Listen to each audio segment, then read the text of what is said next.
Hello, everyone. It's RPG with DBJ. Thank you for joining me. Today is Monster Monday. Oh, wow. That hurts a little bit. Sorry. You guys didn't hear it, but I ended up blasting out my own ears when I did that. All right. So, what is today's topic? Well, today's topic is going to be about monster tactics, or rather, animal intelligence and the tactics that they use.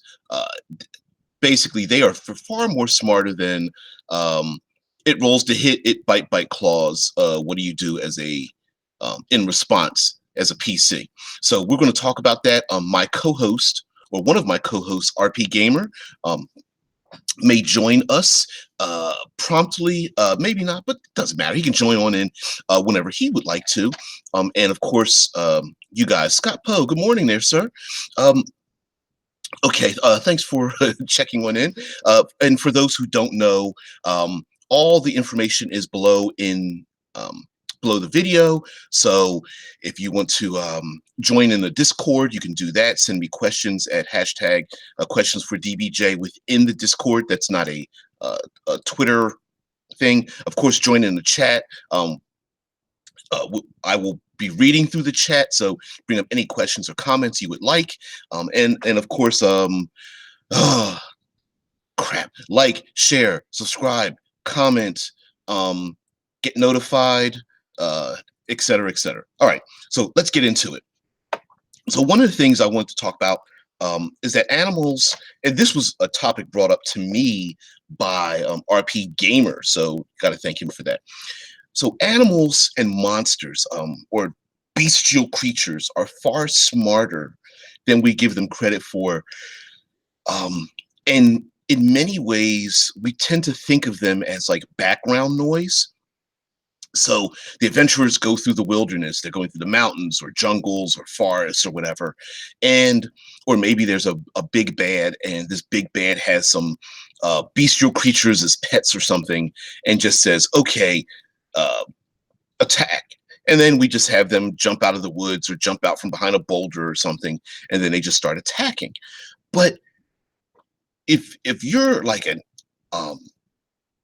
Animal Planet or Planet Earth fan, meaning like from Discovery Channel or Animal Planet or something, you'll realize that plenty of these animals are extremely dynamic in how they hunt and how they go after people, after their own prey, and you can use that to hype up the tension, to give you as the game master, dungeon master, a little more something to do, so you can kind of role play their actions, as well as using them tactically and not having them be essentially a punching bag, because many animals and many creatures, and I'm sure mythological creatures, would have something else to do other than claw bite. So first, let's talk about um, the pre-attack. You know, before the swords are drawn and the spells are starting to sling.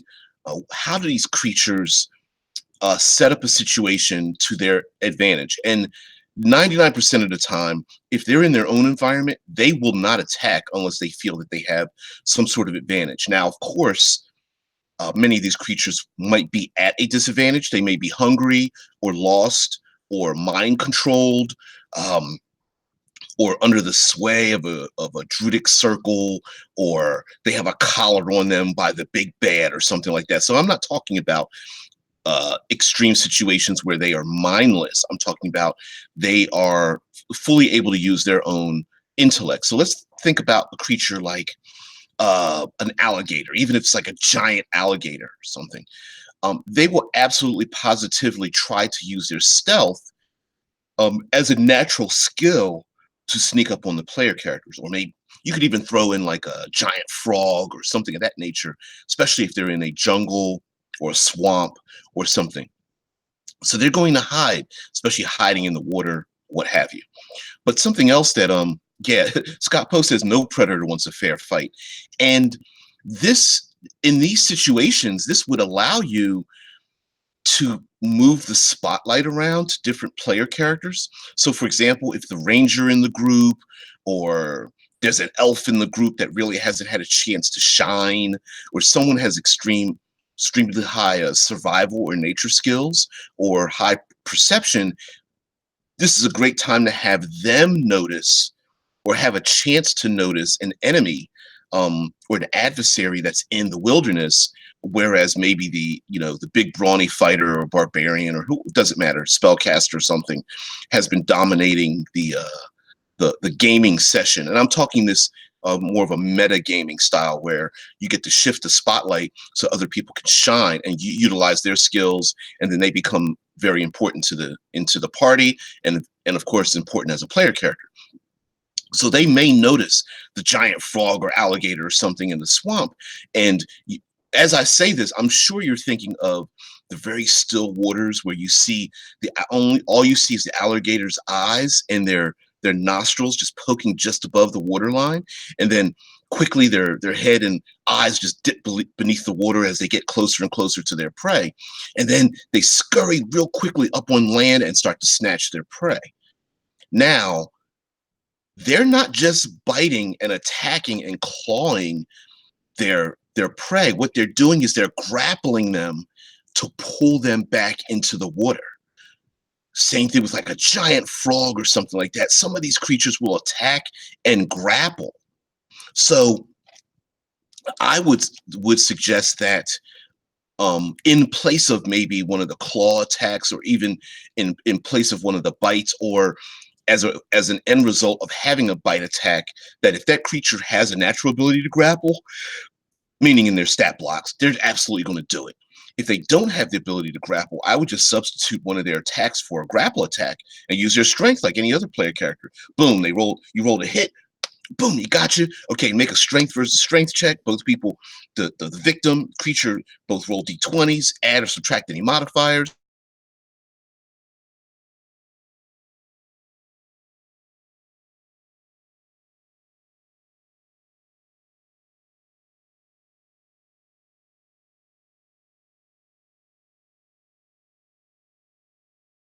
An alligator or a giant frog in a swamp, and talking about the pre-attack, like before the attack happens, what tactics could animal intelligent creatures use to give themselves an advantage before they attack, because naturally they will want an advantage. So I was just talking about like stealth as an example. So yeah, an alligator or frog could attack from a swamp, and after they attack, they will try to grapple their adversary and then pull them, the victim, and pull them back into the water, which adds yet another dangerous element to add into your game.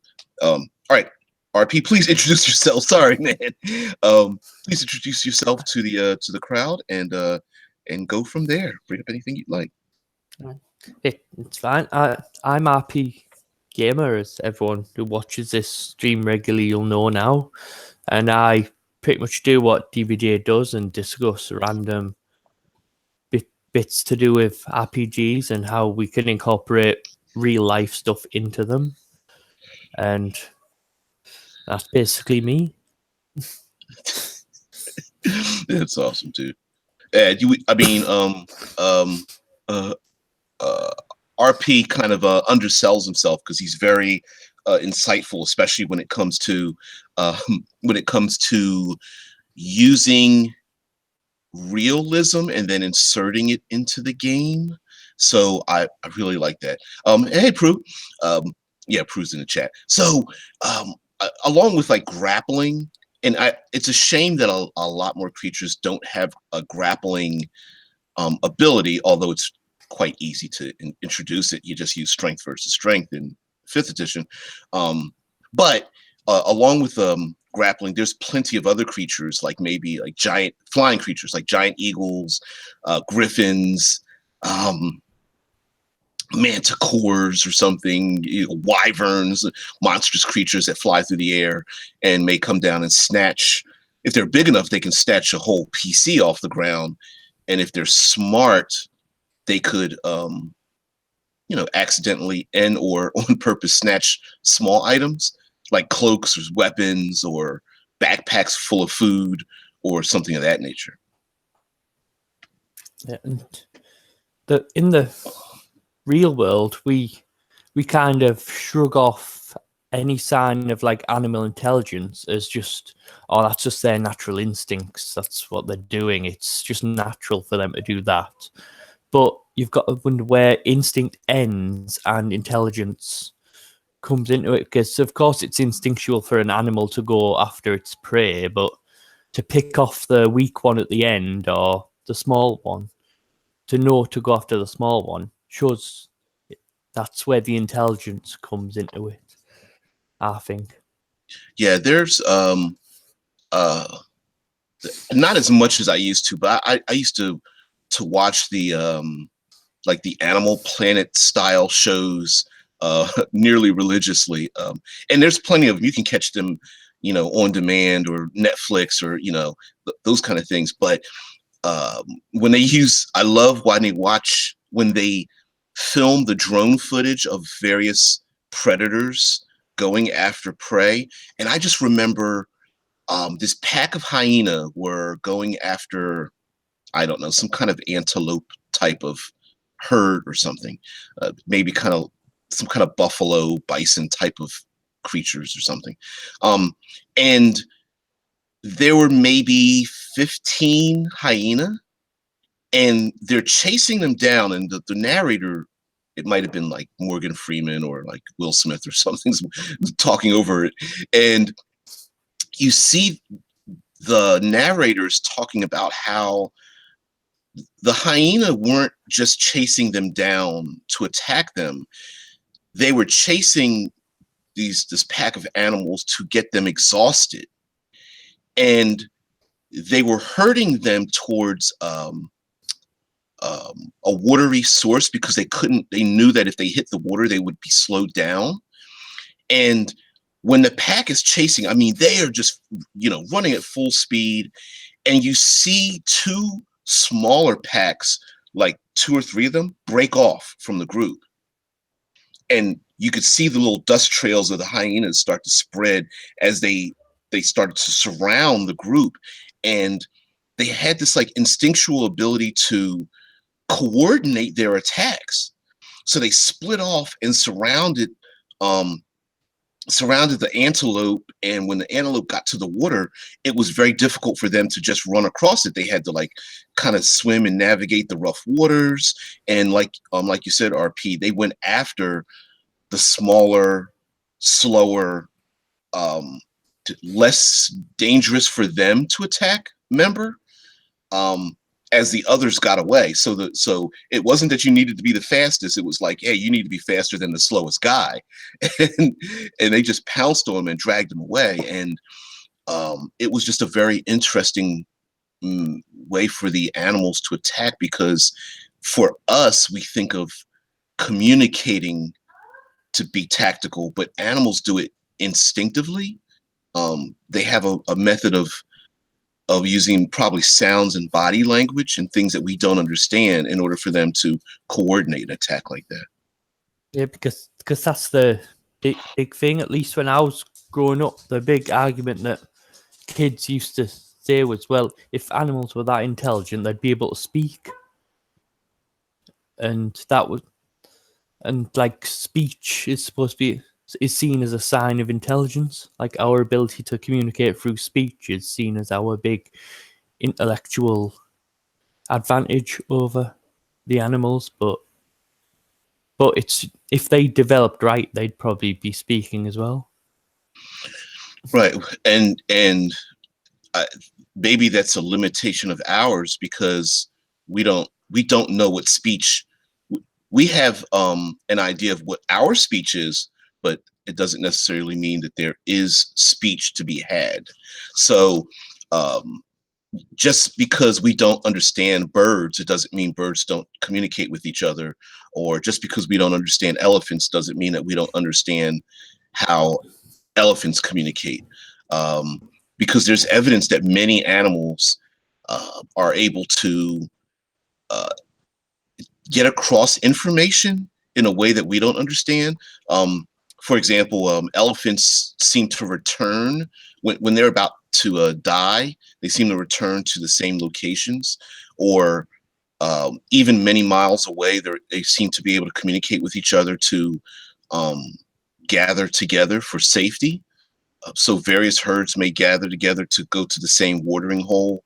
Um, there's some evidence that they can communicate through some sort of a tremor sense in the ground, and that they're able to detect um, uh, some kind of frequency through the earth for each other. And there have even been um,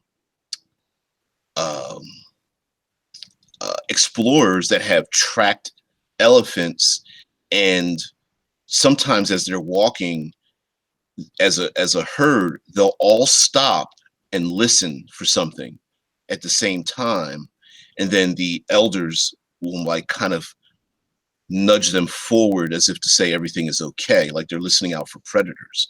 But they each can feel from each other or register from each other that, hey, there's a chance there's a predator, and then they all stop looking at each other and then listen out for danger.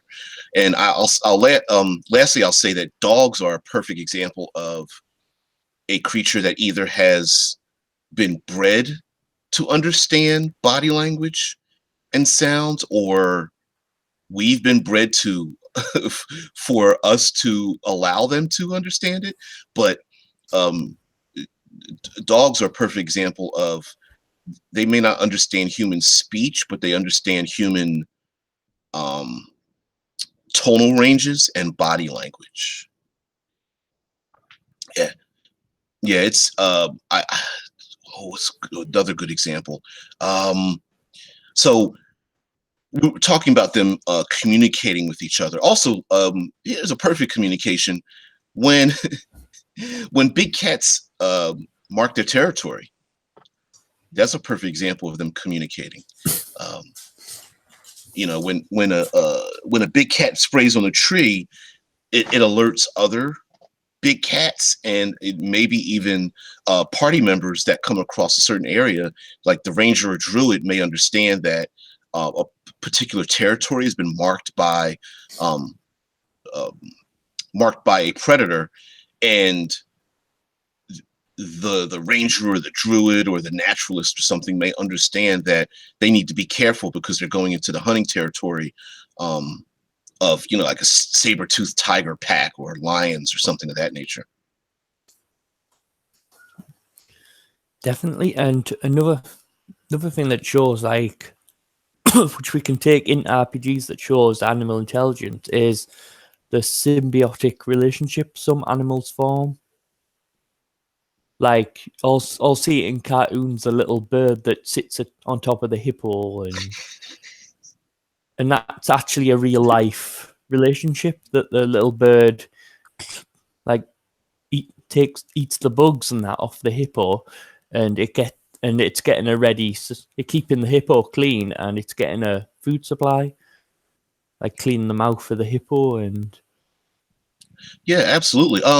Vultures are another one, right? A flock of vultures may follow, say, a hunting pack of, I don't know, coyote or dingo or so. I'm not sure exactly the specifics of which predators they would follow, but I could imagine vultures circling overhead when they know that, like, a lion's pride has made a kill, because they consume the carrion, the meat that's left, and so they follow the pack of predators in the hopes of getting some kind of scraps or something. And then Scott Poe says, so what sorts of natural traps might intelligent for animal predators try to press adventurers into, like stationary plant predators? Um, um, and I would think that even if you would assume that an animal discovers something by accident, that they would use that for their advantage. For example, corralling their prey near a slippery slope, so that say an animal falls down into a natural pit of sorts or crevice, or like Poe says, against stationary plant predators. Like maybe there are prickly plants that are very dangerous, or have some sort of a narcotic effect if another animal gets pricked or touches this particular plant, and they know that if they run their prey through a field of these plants, that they'll slow down, and so they might just naturally try to chase their prey into a plant. Now, of course, we're talking fantasy, so as long as they're, I would say they would absolutely use that environment as long as like the Venus flytrap didn't actually eat what they were chasing. um, Mm. but absolutely, Tesla Ranger brings up the giant trapdoor spider, right? The spider spins a web, gets some natural foliage stuck on top of it, hides down underneath it, and then goes for it. Yeah. Scott says narcotic, yellow musk creeper. Oh man, well, yeah. I mean, what is yellow musk creepers? Oh, what's another one? Assassin vine, I think it is, that reaches down and like chokes you to death. That how easy would it be to eat off of that, man? If you're like a giant cat, you know. So what? They get choked out. You get to eat nice beefy calves and thighs. You know, who doesn't Yeah. love that? I'm sure if it was advantageous to them, any animal would remember where it is or location and would try to herd them to it. Just like the hyenas know where the water is to herd them towards the water. Yeah. And now, of course, some of these animals may have learned it the hard way. So, you know, in and amongst these, say, plants, there might be the bones of other predators that didn't understand what was there. And so now, fast forward a couple of years in the future, and the adult members of that group are like, yeah, when I was a little cub, you know, dad or uncle got caught in this patch of vines or spores or something of that nature, and better avoid it. So I'm sure, I wouldn't say that the knowledge would be passed on as a lesson, but would absolutely be passed on as an experience. And I, I think, I don't know, I guess I've seen like bears even admonish cubs for doing things that were dangerous for them, for their survival. Um, like polar bears, teaching the other bears how to swim, how to hold their breath underwater, things of that nature. Yeah. And actually, just the act of like them teaching each other shows intelligence, rather than it's just something they instinctually know from birth. They have to be taught it and learn. Which also brings up the fact that I wonder if there would be some sort of learning curve for animals to learn what magic is, right? So some animals might learn, if someone's got a bow or a crossbow and one of them gets shot with an arrow, they're going to know that, oh, if they're able to launch these things through the air, it's best to avoid it. But I wonder if they learn what magic is, especially the more fantastical creatures. Jared says a classic is a hazard to players, but a boon to monsters. A clay golem in an acid pool, a bowl mold in a volcano, a shambling mountain, and a flock of will-o-wisps. Yeah, absolutely. There, you could. What's the Nerdarchy does the BFF? Like the pairing of two or more creatures together, and just like RP Gamer says with the bird on the back of the hippo, they both. The bird is no threat to the hippopotamus, but the bird is actually helping them out, getting rid of like mosquitoes and ticks and things. And then the bird gets to live as well. So you might have a situation. Yeah, Jared says brown mold. So, for example, maybe a giant turtle is carrying around some kind of like fungus on its shell that the fungus isn't harming the turtle, but the fungus itself helps, helps to debilitate other things around it. or maybe some animals live in a region where their haven is surrounded by some kind of like predatory plant creatures, and the plant creatures keep them safe while they sleep, and at the same time the predatory animals drag back carcasses from their kill, which helps to feed the plants, right? So the plants know periodically we get prey. It may, I don't want to say the plants are instinctual, but it could be that um, the natural course of events are something brings back prey. Don't attack the something because it brings back prey, right? Um, or even what are some other natural things like loose stone? Some creatures, well, they're far more intelligent, like baboons and gorillas and such. But there could be some kind of creatures that are, say, adapted to climb, and they know that if they knock, the loose dirt and rocks and such, they'll fall down on their prey or their enemies to trap them or break their ankles or prevent them from coming after them. Like say maybe rams are able to climb, and rams may use that ability to like knock their opponents, and hell, they'll even knock other rams off of the cliff sides and slamming into them. So yeah, we did an episode on cliffs, climbing up and down cliffs.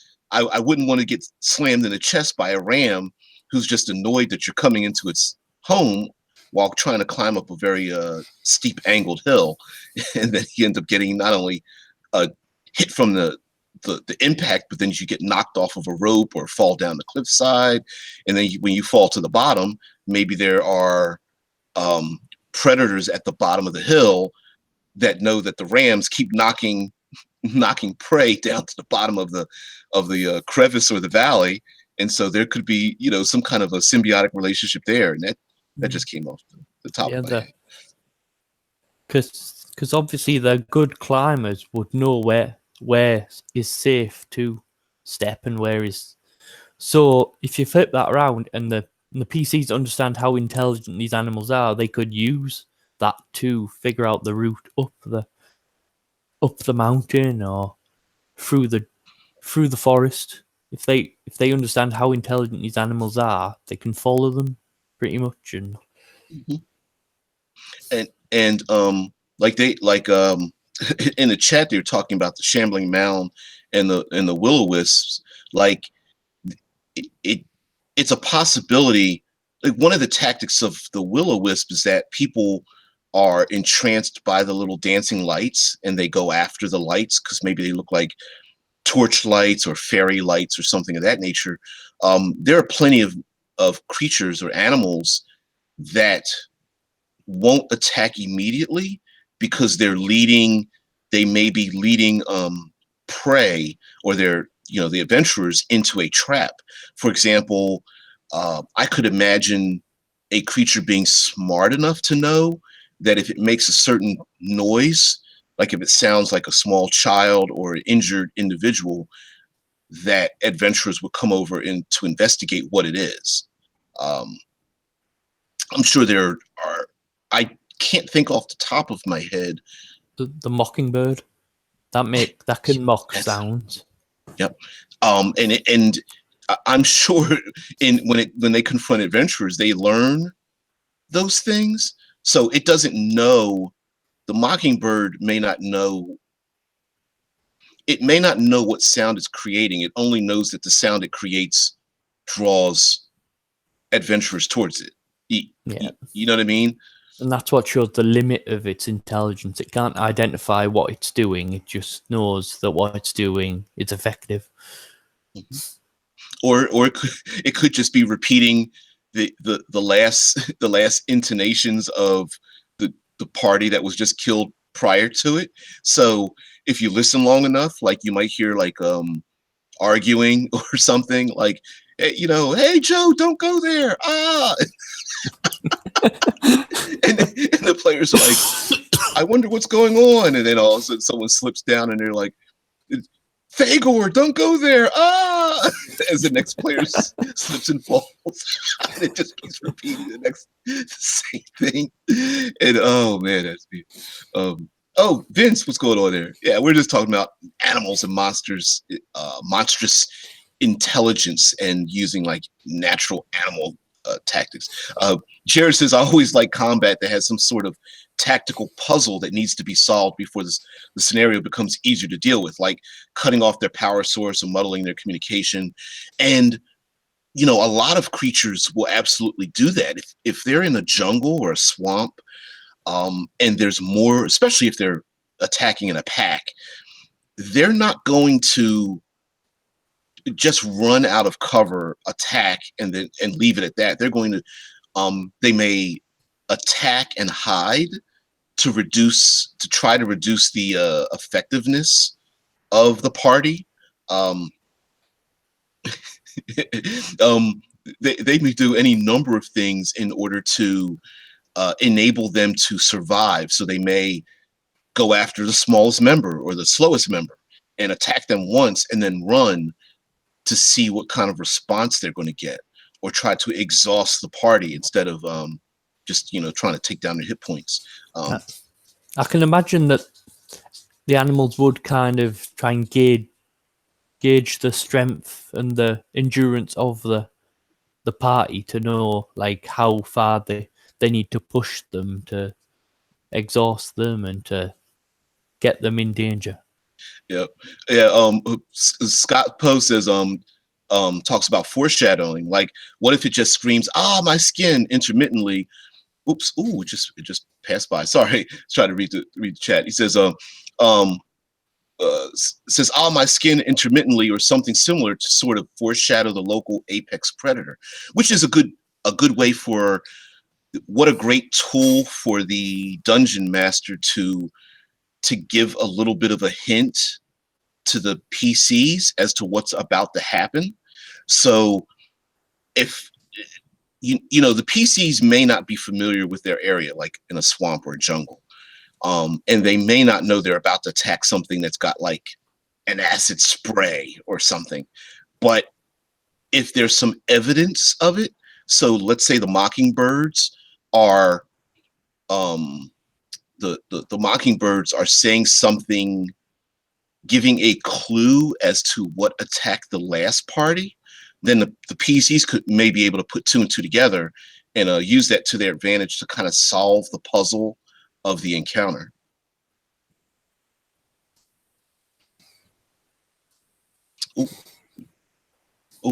Vincent says, I always like the idea of monsters who attack from tunnels. They can attack and hide in the tunnels again, so they have to find a way to disable the tunnels to win.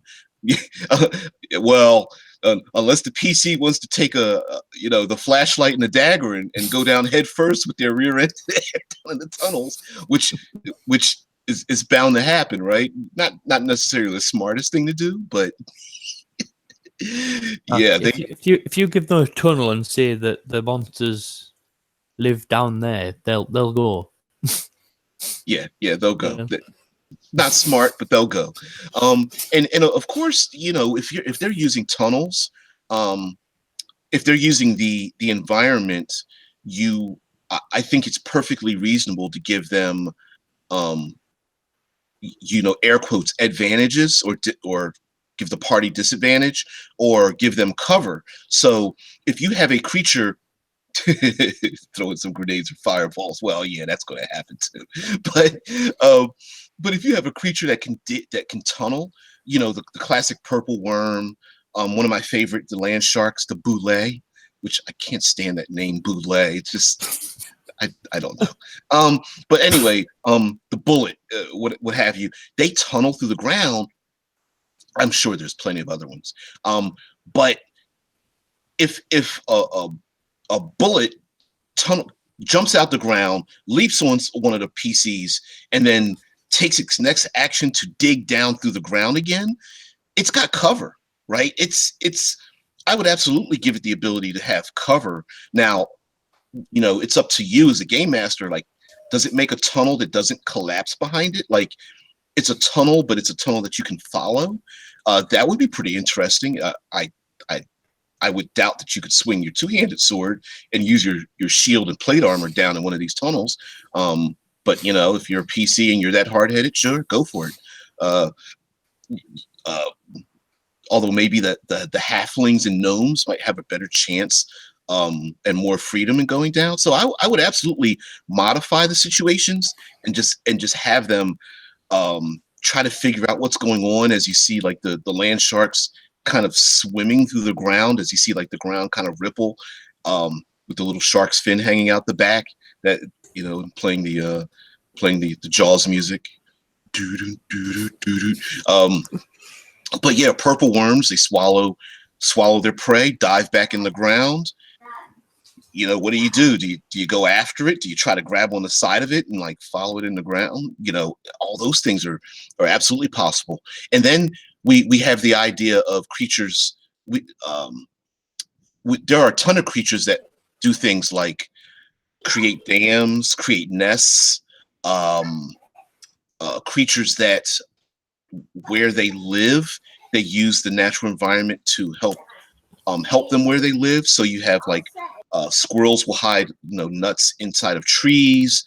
You have like apes and things that will live in the trees and use the vines and the natural height of where they scamper up in the trees as a defense against maybe enemies that are below them. And the PCs could absolutely further utilize that. Like a spider builds a web. The spider isn't necessarily human intelligence, but the spider knows how to weave itself a web to have the best chance of trying to gather prey, whether they're like, I don't know, maybe a giant spider likes to grab birds and bats and things that fly through the air, and here's some player characters coming by, boom, gonna get caught in the web as well. Vincent says, I can still remember playing my golem builder and looking for a low hit dice monster which can dig tunnels so I can replicate it as an effigy golem. A little confused, but I do get the idea of a smaller creature, hit die creature that can dig. And Ankheg was the best choice. Ankhegs, those are just ant-like creatures that like spit acid at you. It's pretty nasty. Harry P says, I presume it's called eusocial insects or esocial insects, and spiders that build their own lair. Spiders or even hive insects are pretty intelligent. Like not animals, geez. Ants are a perfect example of not being individually smart, but as a hive are extremely intelligent in terms of building and going after prey. They could definitely be a huge threat to the PCs, especially because in fantasy settings we use hive minds as kind of massive intelligence, and like they control everything basically. You can have them controlling it, and we usually associate hive minds with psychic power as well. Yeah, like being able to communicate that way. And yeah, I mean, I think recently I've read that ants communicate with scent or something, and bees are able to communicate by they walk in these like loops or spirals to point to where nectar is, and so they have like the bees in a hive will they'll stay certain distances away from each other and then walk in these circles that points in the direction that the other bees should travel or something. So it's not necessarily they even need to be psychic. It could be there's a dead carcass over 800 yards over here, and then the ant hive starts to climb and run and walk their way over there. And of course, if they have the ability to climb, fly, spider climb or something, they're going to absolutely use that to their advantage as well. And of course, a big show of intelligence is how animals can adapt, like how quickly they adapt. to the magic user or to the bow and arrow. Yep. Jared says monsters as landscapes is fun with a grid map. You can make a living dungeon the PCs have to transverse and survive, like a Shadow of the Colossus scenario. Yeah, if I'm not mistaken, if someone is not familiar with Shadow of the Colossus, I believe it is what game system? Dungeon World? It's a giant dungeon inside of a massive creature, and the whole point of the dungeon is that the PCs are inside of it, and the creature, they have to, of course, survive the dungeon to kill the creature. I don't even know if they can kill the creature at the end, but essentially it's a big living creature that's a massive dungeon crawl on the inside, and then all the things inside of it are like part of the creature's intestinal tract and white blood cell and stuff like that. Yeah. That would be something amazing to run.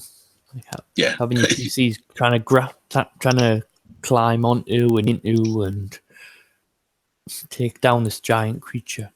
Yeah. Now Vince says conversely, but most tactics from ants are relatively simple. They just call for more ants until the enemy is destroyed, or repel other ants if the enemy is destroyed. Well, I would say yes, but the act of calling for reinforcements makes them seem like they're relatively intelligent. So yes, I do agree that maybe tactically they're just like, oh, let's just pile on the rabbit. But yeah, they're able to call in for more reinforcements, things like that. So all known party. Anyway, they're crazy. So other tactics would be that even creatures that are normally afraid, they understand that, like herd animals, they know that the slowest or weakest member will be attacked first. So they know that if they can outrun prey if the weakest member goes down. So for example, the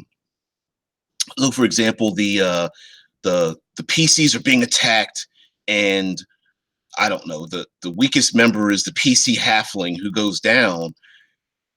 The predators that are attacking may just pile on the rabbit. And I understand that this may seem a little bit unfair, somewhat to the PCs when they say, well, why are all the, I'm just coming up with something like, why are all the coyotes attacking my PC?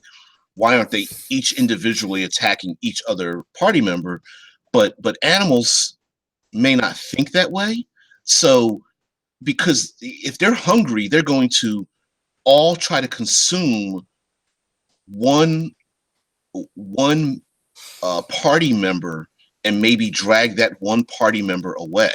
So it's very possible that piling on one PC makes perfect sense with the animal, even though within the game, the metagame of it, it may seem like it's unfair that one adventurer is being, all the attacks are going after one PC member. But, the slowest member, if the halfling's the slowest member, or the druid's the one that's injured, or just as an example, or there's one PC that's left out by themselves, it may make perfect sense for pack animals to attack that lone figure, take them down, drag them away, and then go for it.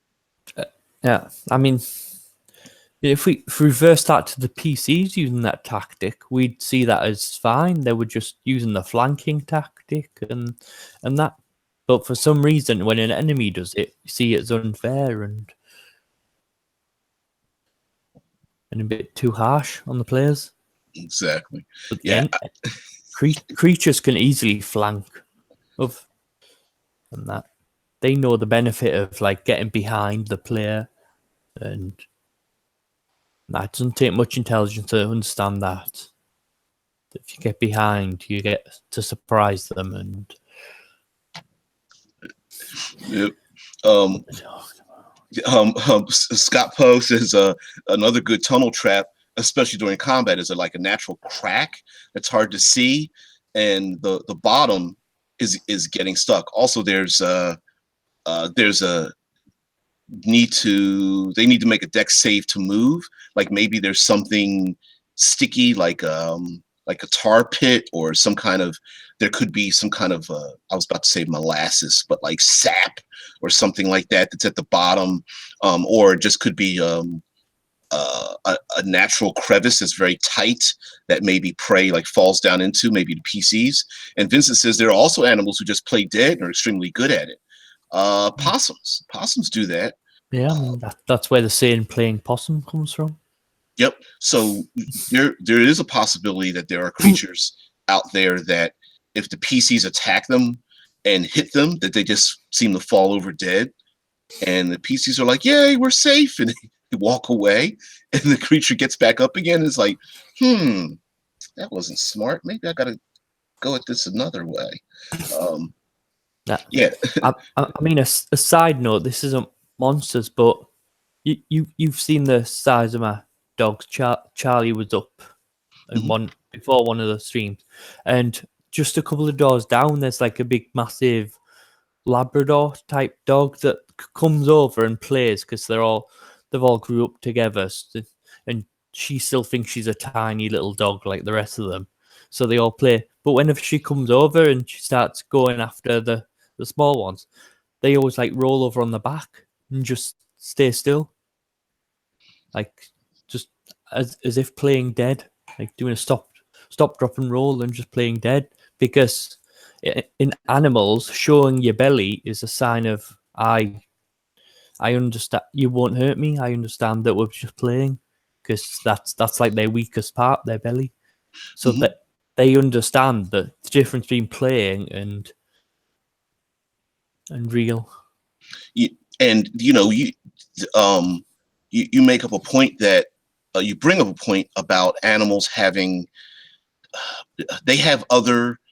there may be other agendas other than just hunting adventurers, right? So for example, a pack of whatever animals they are could be playing, and it could be that the PCs may come across as a threat to them.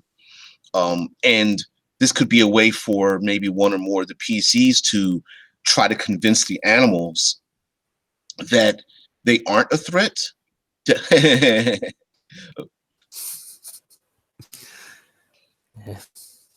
He's one of them. This is Tinks. Tinks, look at the camera. Hi. Tinkerbell. Well, full name's Princess Tinkerbell. And she acts like a princess, definitely. She's spoilt rotten. Yeah, Harry P says the way dogs initiate play is something called a play bow. And it's a possibility that the PCs could try to reenact some of the behavioral traits, so that keeps them safe. And there are plenty of things that aren't, quote, in the rules that would absolutely be useful in defending themselves. For example, the idea that a PC could play dead to avoid being harmed, or a most common one is like using torches and starting a fire, and using fire to keep wolves at bay. Because they actually suggest that for bear attacks, don't they? To just play dead. If one does start attacking you, to like just play dead, go limp and play dead. Yeah. And they also say for mimicking the size, of a bear, if like it is gonna looking threatening, just to get like big and raise your arms and start making lots of noise. So it is there. Like we do already know to mimic animals when it's when we need to. Yep. And Prue says also just territorial animals will only chase your party until they reach the boundaries of the territory, which is true as well, right? If an animal covers, I'm just like a 5-mile radius or something, and one of the PCs even noticed that the territory was marked, either the trees were scratched or they sprayed a scent, when they get chased to the end of that territory, the creatures may not want to go much further than their own protectorate. because it's, hey, that's their home. You leave my home, or prey that leaves its home, they know that it'll be harder for them to attack the prey outside their home and then bring it all the way back to their natural environment. So they may just only chase you for a specific distance. Or it could just be a scare tactic. Some animals aren't really trying to attack you, like the bear. The bear is just like, hey, this is my, feeding ground. This is where I collect fish. You need to get out of here. And so it all it's trying to do is intimidate as opposed to attack. And then Vincent says, I like tactics some spiders have. They jump, build catching nets, hide underground, etc. So there's so many things we can pull from that I think beyond just it springs out at you and attacks and then you're done, can really actually drive some stories too. Maybe tracking the creature back to its lair, or a piece of clothing is stuck onto the scales or skin of a giant lizard or something, or a crocodile, and they find something out that way. Maybe a group of people have been attacked in a woods and that, and your party get told to go there and sort out what's been attacking them, only for them to realize that the only reason they were attacked is because they were somewhere they shouldn't have been. Maybe it was breeding season and the animal was protecting its young, or or and even breeding season, you get the where the males attack each other for dominance. So they're doing dominant activities, maybe like you're doing the headbutt or the they're knocking down the other one to show that they can stand over them, to show that they're far more dominant, so that they can create their own breeding grounds and keep the others away. Or even certain feline members, when they get too old, they have to leave the pride because there's too much of a challenge for dominance. So the male members, you tend to team up for short periods of time to live and survive until they then find females, and then they have to fight for dominance over the females, and then they become the member and stuff. Just like silverback gorillas will do that too. Vincent says, couldn't animals team up with more exotic monsters to adopt their strategy? Teaming up with basilisks or mimics could be super nasty for a group of animals. Ooh, yeah, here we go with the mimics. Yeah, definitely team up, because they, as we were saying before, the symbiotic relationship. As long as the animals were getting something out of it, they'd be happy to, like cat. Like we were talking before, cats. The only reason they're as well domesticated as they are is because we began farming, which brought in the rats and the mice and that, and the cats saw that as like a ready supply of food, so they came and ate the rats and that, and we kept them around because they were eating the pests. Well, Bruce said the same thing. Says, yeah, plenty of animal species live off secondhand hunting prowess, stealing newly slayed prey, or travel after to eat carrion and injured animals. And some say that sharks are like the garbage disposal of the sea.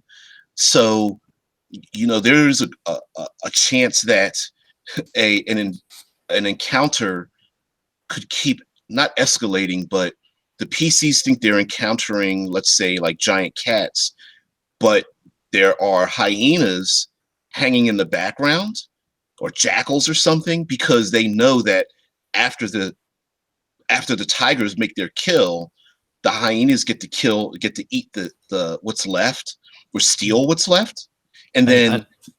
And I was going to say, and it's a win-win for the hyenas, because whoever wins the fight, there's going to be dead left behind, so it's a win-win for them to stick around. Even if the PCs are winning the fight, they're still going to have something to eat afterwards. Exactly. So as long as the PCs don't carry off the bodies, like. Don't take a trophy for.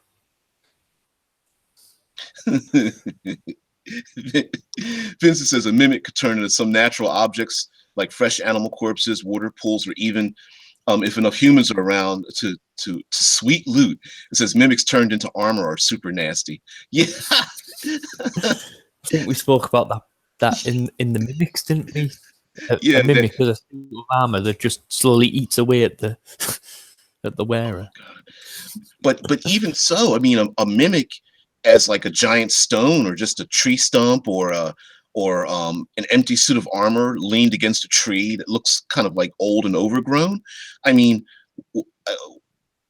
I can imagine the animals may not understand what a mimic is. All it knows is that anytime something comes near it, a big maw appears on the side of it. It starts chowing down on it, and maybe the other animals around know that, hey, the mimic's an apex predator.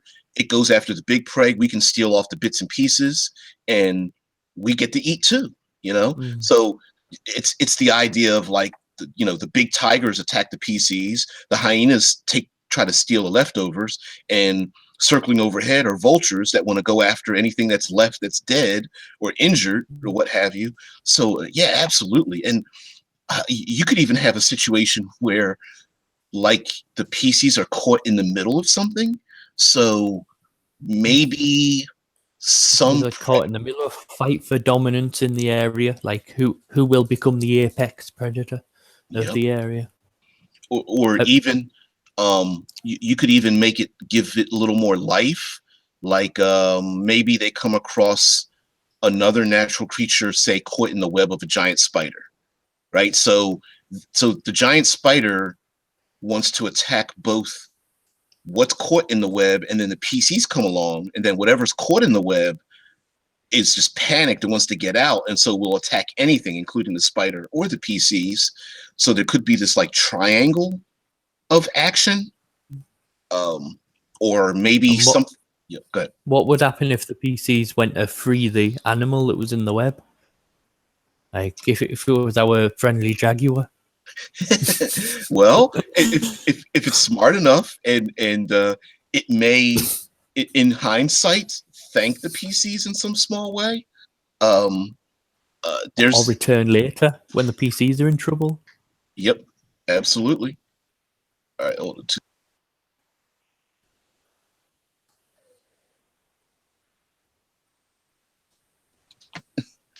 Yeah, just saying goodbye to the wife. She's heading off to work, which is what I need to be doing. But yes, animals can have, and not just in their attacks, right? They could, I mean, we really haven't gone too far into a lot of the monsters, but the griffins, the giant eagles and things may have things in there like I can imagine a giant eagle like weaving a magic cloak into its nest because it just thinks it's just another piece of a scrap or something, and it could be like the animals wouldn't know what it is that it's going after, but it may just use those things in a method to obtain what it wants. Like one silly thing that, and I don't know how true this could be, but like one silly thing that I had a game master do was made an invisible, it was like an invisible basilisk or something like that, because it ate a ring of invisibility, and it didn't realize it. I mean, it just knew that it had this advantage. So, we had to worry about turning the stone, and it was invisible. Hey, you too, love you. So, yeah, you could play around with, especially like let's say an owl bear, right? And who's to say an owl bear doesn't have the traits of an owl and a bear? So, it could be an owl bear could be quite silent, like an owl, attacking in the dark, and then be very dominant like a bear. And you could make up your own half and half monsters, like a cobra and a gorilla, or like a I don't know, a crab and tiger or something. I don't know. You'd have to come up with something, but you get kind of silly like that. Vincent says mongoose and snakes. I'm not sure what a mongoose is. Or you mean mongoose? Jesus, my brain just duh. um, yeah, getting caught between like the mongooses, mongoosei. Mama say, mama sa, mama mongoosei. Anyway, getting caught between two natural enemies, and then you're in the middle, could itself become like a very dangerous situation. So, the poisonous snake on one side of you, and the giant mongoose or giant weasel on the other side, and mongooses? I don't know. Because I mean, in a fantasy setting, these wouldn't just be normal sized mongoose and a normal sized viper or something. We'd have a giant serpent coming in and a giant like tower sized mongoose fighting it out. Vince Vince is acting like as if I know how to spell the darn word. I wouldn't. Whatever. I'm neither smart nor well read. So, dude, you're perfectly fine. Yeah. And we're just having fun. Sorry if it's at your expense, but no.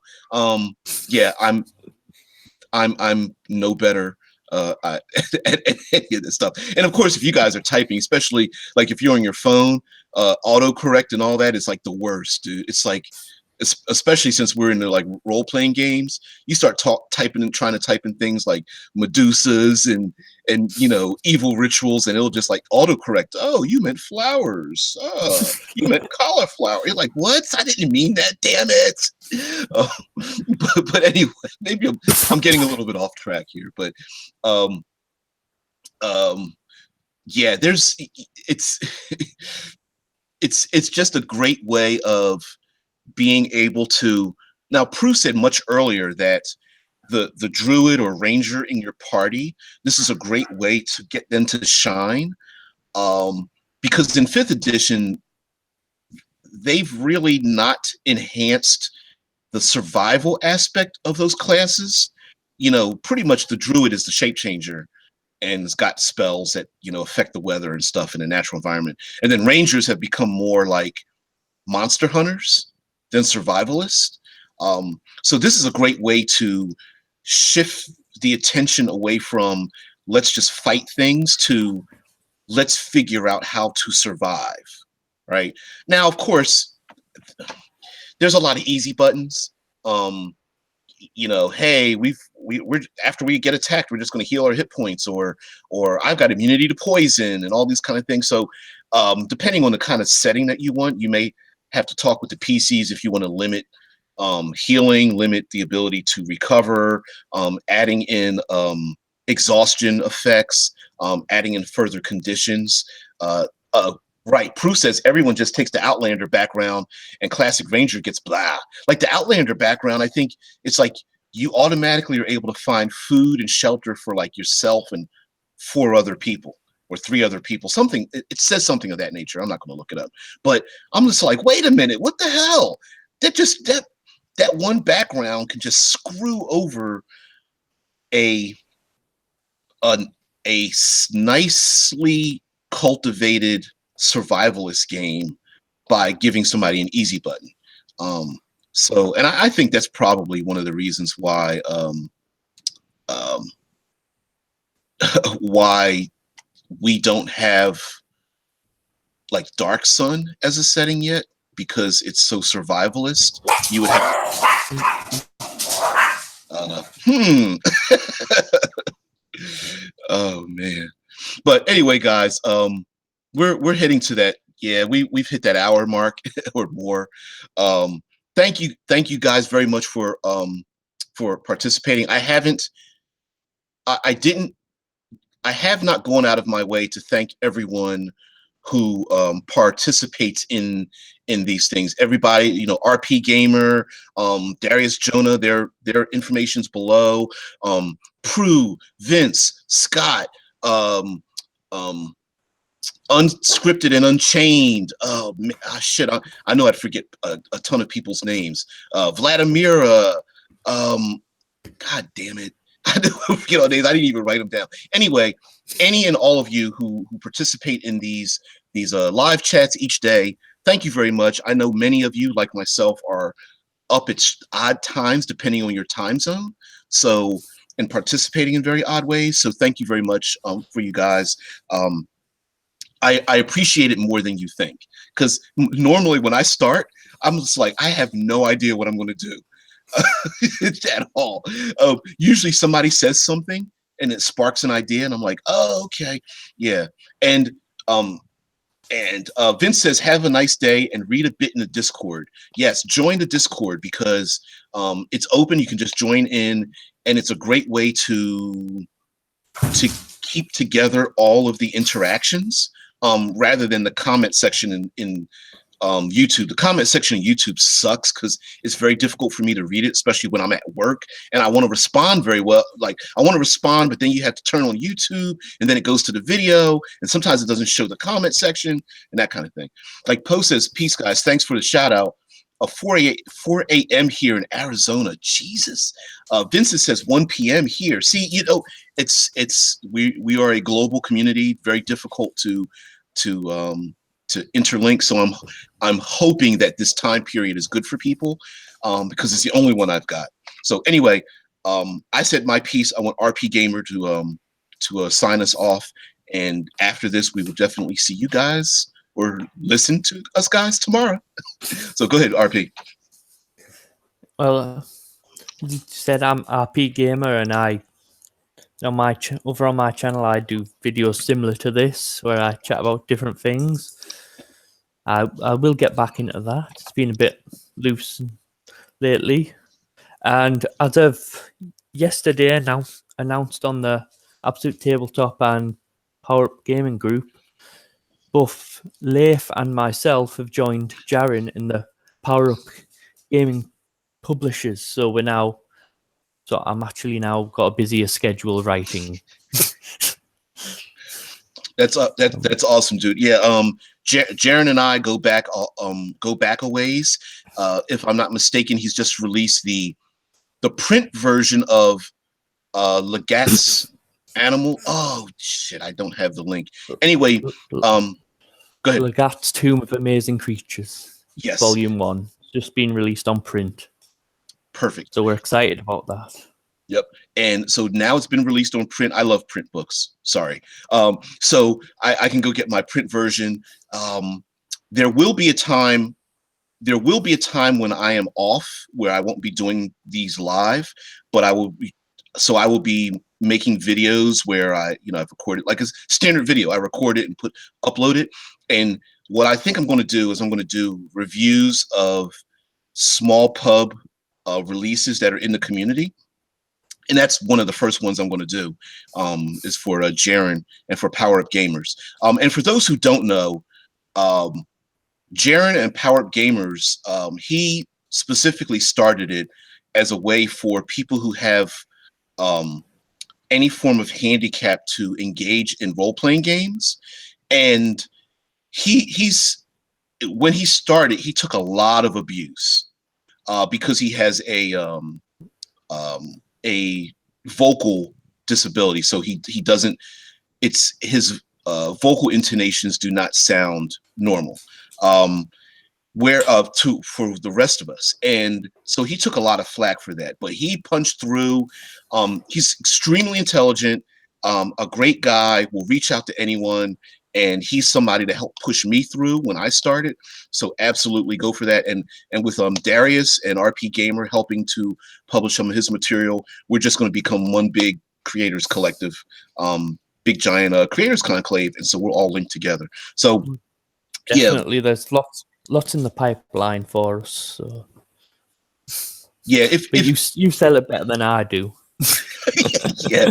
And like Harry P says, he says he loves Jaren. Yeah, we as a group are very intelligent. Naturally, we are naturally respectful. Yeah, Vincent says big respect. That truly is a feat. Dude, Jaren got got beat up so much when he started. And just people like making fun of the way he talks and all this kind of stuff. And I'm just like, dude, how do you do it? And he just said, hey, dude, I just got to keep a positive attitude. And he's collected around him so many people that have helped him out and have supported him in his gaming career. And I think he's a great resource and a great role model for other people who have disabilities that want to participate in the role-playing sphere, for whatever disability it may be. I know, strangely enough, that I stuttered a hell of a lot when I was younger. It was a psychological problem. And if you can tell from the way I talk, like I do these long pregnant pauses, and that's because it keeps me from, I'm trying not to say things like like using those little vocal intonations that are kind of annoying. And so I'll take a word and stretch it out. And so I started to use that by taking a single word, and I'll extend it out so my mind can catch up to what I'm saying. And that's how I was able to kind of like break through my stuttering. That and the fact that I just put myself the hell out there, man. So yeah, I don't do short videos because my mind is thinking of so many things. I want to get it all out. And the shorter video I do, the more I'm just going to get like, fuck, I didn't say what I wanted to say. Damn it. You know? No, that's how I end my videos, because I do 10, 15 minutes, and after I'm finished recording, I stop recording. I'm like, I didn't mention that. I didn't mention half the stuff I was thinking about talking about. Oh, yeah. Well. Yeah, you're with me. So anyway, let's let these other guys go, because they may feel like they're being disrespectful. But you guys are done. We're doing, once we start doing a commercial, you guys can go ahead and go on with your lives and such. This is basically for people who are brand new to us. So anyway, RP Gamer, thank you for joining me. I'm RPG with DBJ. Kind of change the name of the channel just to see if we get more attention.